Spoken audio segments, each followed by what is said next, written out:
Good morning, nice to meet you all. Hello and happy week 8 of our trimester.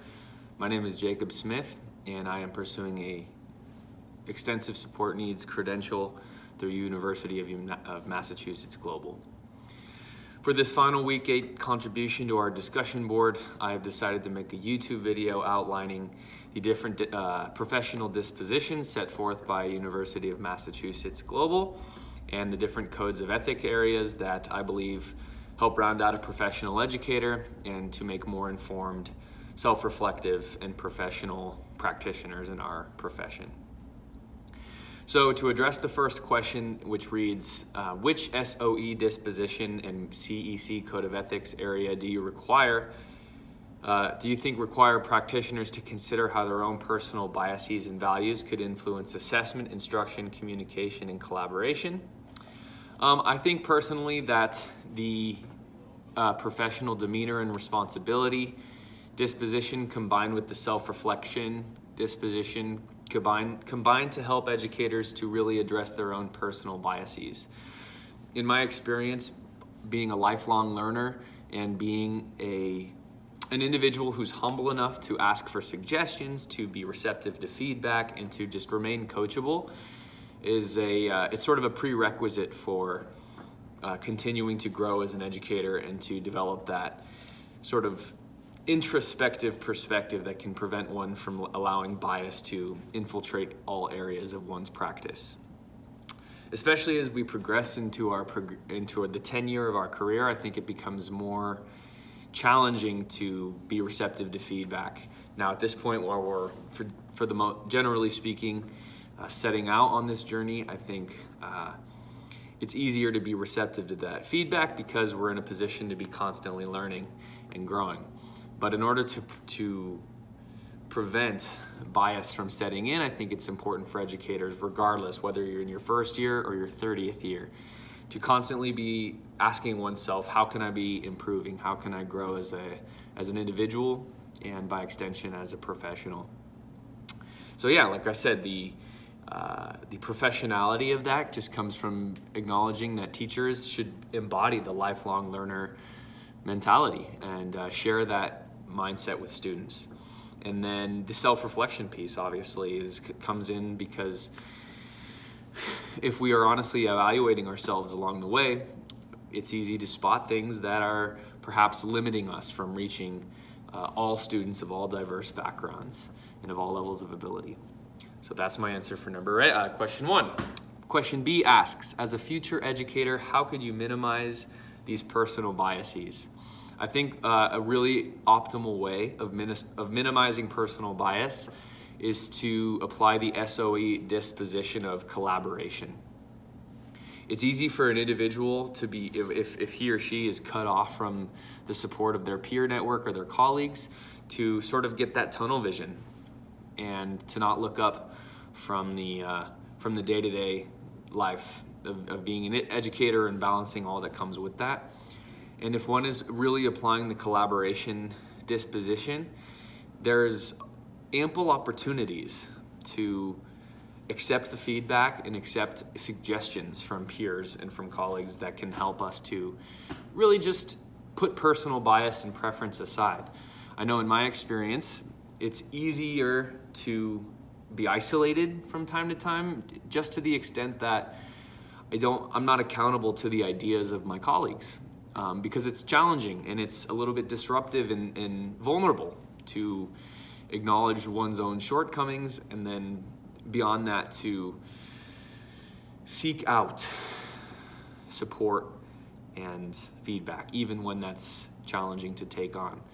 I think that's a fitting metaphor is sort of the discomfort that comes from exercising a particular set of muscles. In the short term, it's uncomfortable, and there's even this process of breaking down that takes place when a new set of muscles is exercised. But ultimately, that process of deconstruction is aligned with a greater vision of construction and of strength. And so, in that same way, to collaborate with one's peers is to acknowledge one's own limitations, to be open to feedback and suggestions, and ultimately help the individual to grow stronger and more informed in their practice. So that is my answer for question number 2. And finally, the last question, letter C, reads, when looking at each of the SOE disposition areas, consider how these dispositions carry over into the field. What behaviors should a future education specialist display in order to communicate effectively? Yeah, this is a great question. I think that communication it can be the Achilles heel of one's practice. It can be one's greatest strength, or it could be a great hindrance or liability or setback if it's not practiced well. I think aligning oneself with the vision of the community, to be aware of the demographic of the school and the parent population that constitutes the student body, is a valuable piece of information for a teacher to have. In my experience as a general education teacher, 99% of the time, the teacher and the parents have the same goals. For the most part, both parties want to see the students succeed.